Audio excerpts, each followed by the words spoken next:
Well, hello and welcome or welcome back to Read Becca. It's time once again for my weekly chatty catch up on everything I've read, everything I'm currently reading, and everything I'm looking forward to reading, as well as some general lifey chit chat.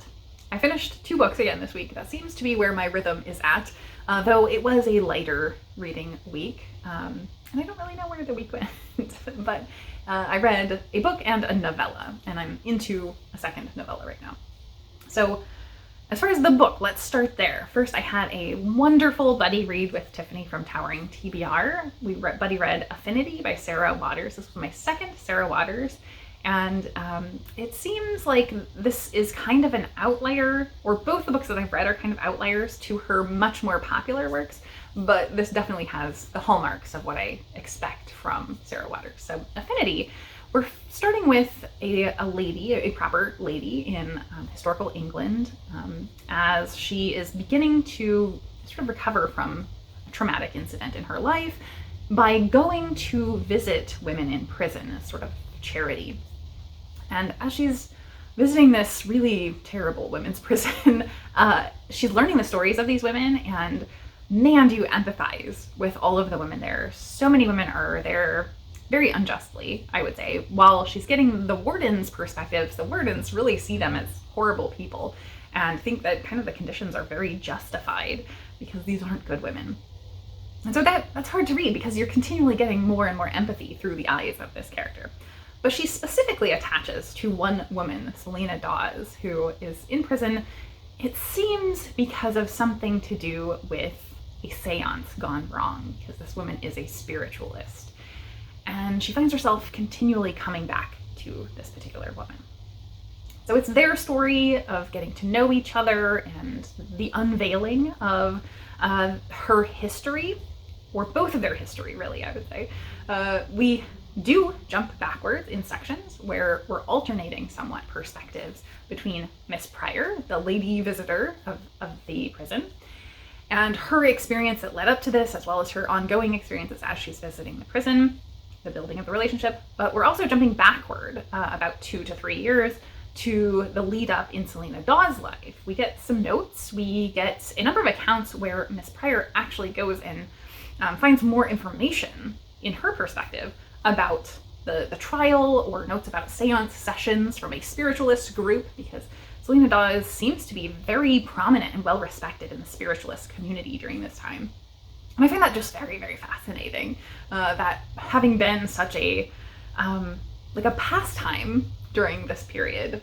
And so the atmosphere is extremely strong, and it really feels like this could be a real classic. This could be something that was written contemporarily at the time, but that's just what Sarah Waters does so well. There's a real sense of absolute verisimilitude and lived-in characters throughout this book. Every single one, even the side characters, have such a sense of realism to them. So I think those elements were so strong. I do feel that this was not quite as good for me as The Little Stranger, but in part I think that was due to some intentional choices that are unsatisfying by the author. And I think the unsatisfying element is meant to be unsatisfying for the reader because of what's going on with the characters.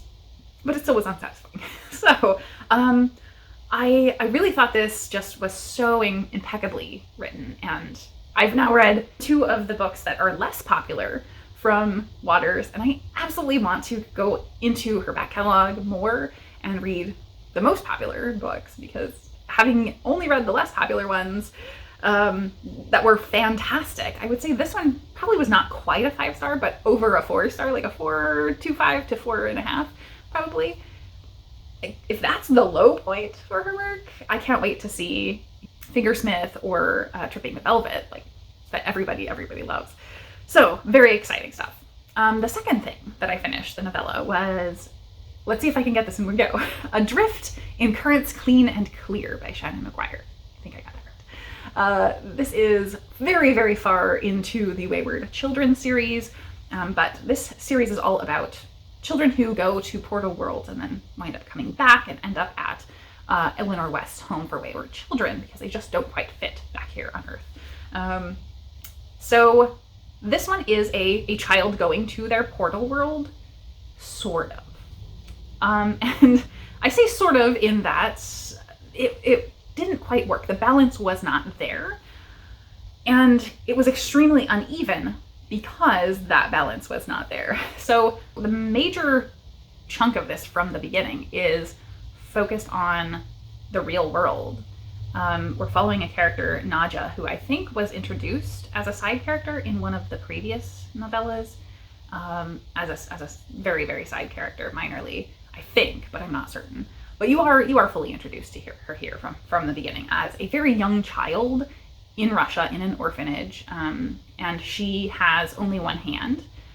So she is introduced as this character that's going through a lot because of the situation in the orphanage. Her being disabled is not something that really inhibits her. Like, she has learned to live her life as she is and has adapted and has, as happy a life as she can in this orphanage. But then some Americans show up, and this was incredibly heavy and hard reading for me. So despite this being a really short novella, it took me a lot longer to read because I just kept picking it up and putting it down because it was so challenging to read.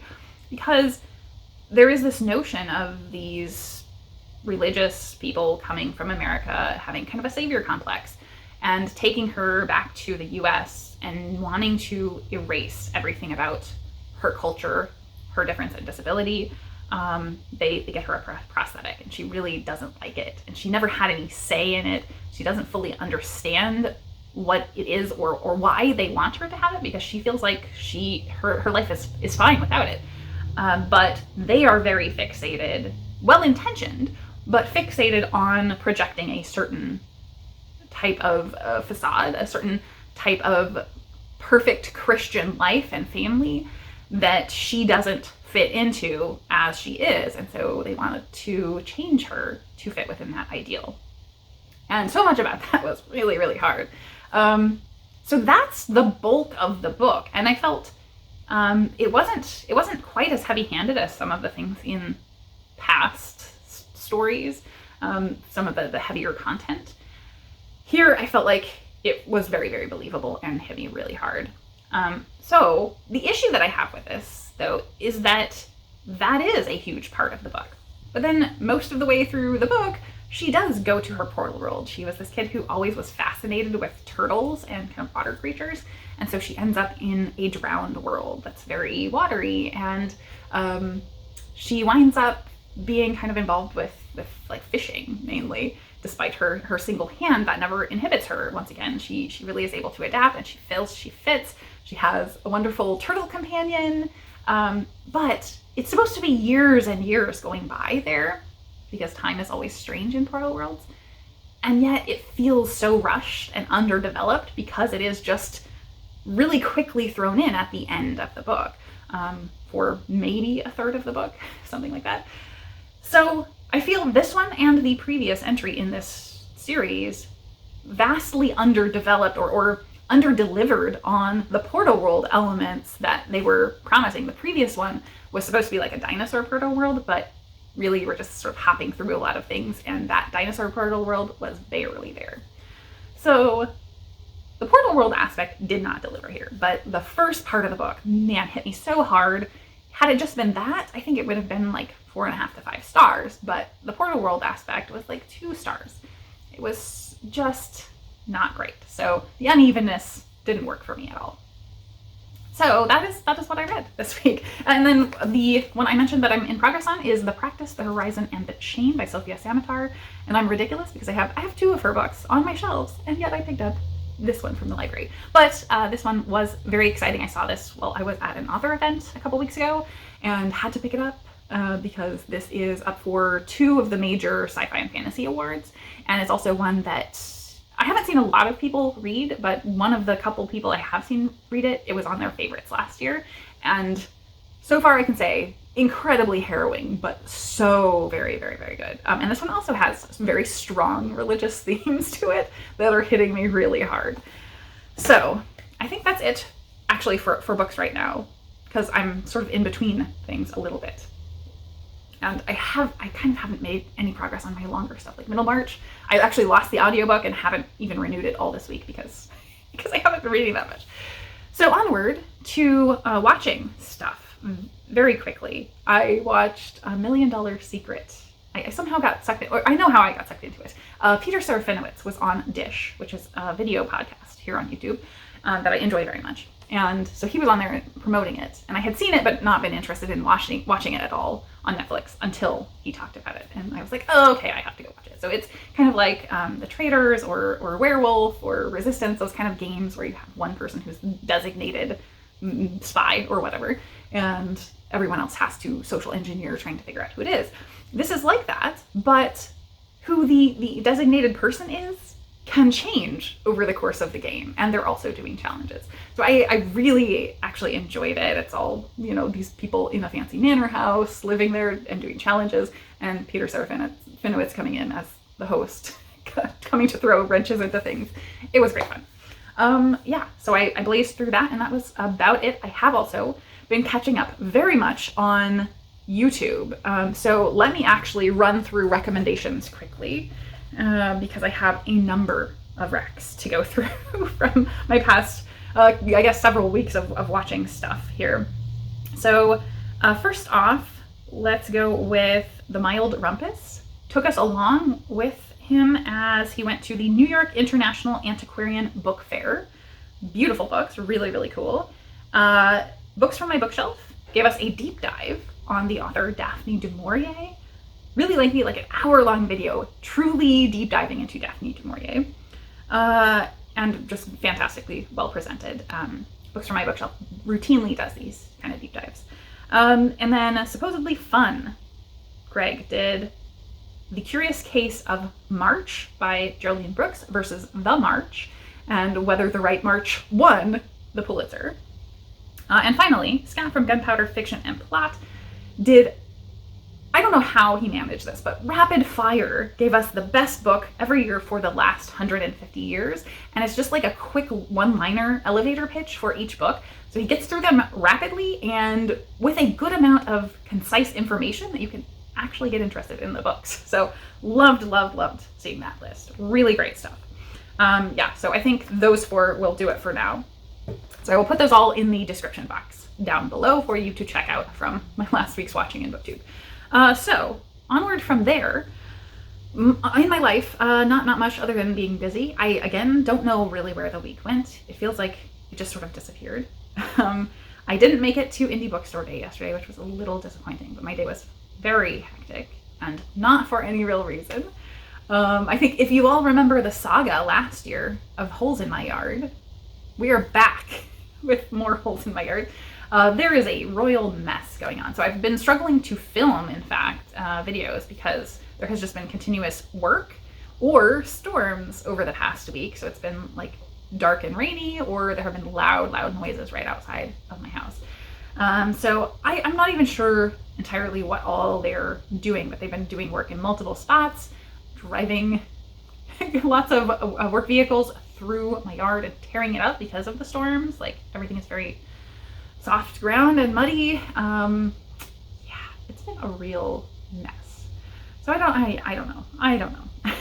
Hopefully it will all be better, but hopefully they will finish up quick, because I do not want this to go on super long. It's been constant.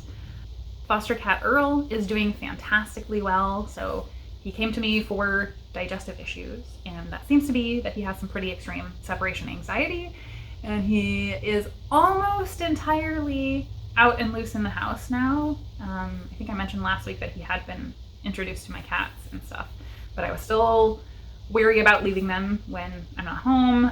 I am still, unfortunately, a little bit wary about that because we did have one tense chase that I don't want them to stress each other out. I don't think they're gonna do horrible violence to each other, but yeah, we're still working things out because it has been very quick, and he's aggressively friendly to the point that he kind of is still very much annoying my cats. Poor Gumbo. She doesn't really want to be his friend, and he most wants to be her friend. So he's very persistent about it, and she's just like, go away, dude. So it's a process. It's a process. He's learning to respect her boundaries, though. So yeah, that's pretty much what's going on. I don't know where my week went. I'm hoping that this coming week I will get more reading done, because I didn't get to a lot of my TBR books. I read a good amount this month. I'm not going to complain about that, but my TBR is pretty bleak in terms of what I got to that was on my TBR, and I don't feel like I'm required to do that, but I do want to. So I know Drop of Corruption specifically was on my TBR for this month, and once you have Libby long enough, you kind of get used to the cadence, I guess, of people pushing back some of their holds, and so you get things quicker. I don't think anybody was pushing back their holds, because I was expecting to have it within a couple weeks of it coming out, and it's been like 4 weeks now, and I just got it today. So that is probably my next priority upcoming after I finish the novella that I've got going on. Definitely excited to get to Drop of Corruption. Everyone has been loving it. So I think with that is my week in books and in life. So with that, I will say I hope you have a wonderful week in reading and life, and thank you so very much for watching.